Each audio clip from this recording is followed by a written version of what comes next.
आता हे तेल टाकलेलं आहे कढईमध्ये. मी आज हे लौकी किसून घेतलेली आहे. 500 ग्राम लौकी होती, त्याचं पाणी काढून घेतलेलं आहे. याचं मी भरीत दाखवणार आहे.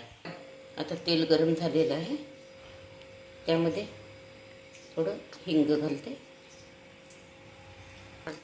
जिरं घालून घेते थोडं.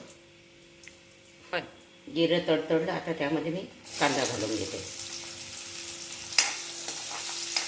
झालेला आहे, त्यामध्ये मी तिखट, मीठ आणि हळद घालून घेते. आता यामध्ये हे लौकी घालून घेते.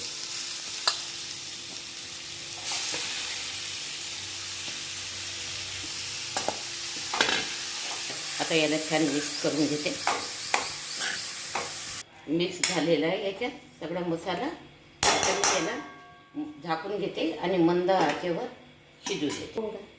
त्याचा पावर वाढवते. आता झाकण काढून घेते आणि बघते. हे पहा, छान शिजलेलं आहे मंद याच्यावर. आणि यामध्ये आता कोथिंबीर घालून घेते. ही माझे लौकीचे भरीत आवडलं असेल तर माझ्या चॅनलला सबस्क्राईब करा, शेअर करा.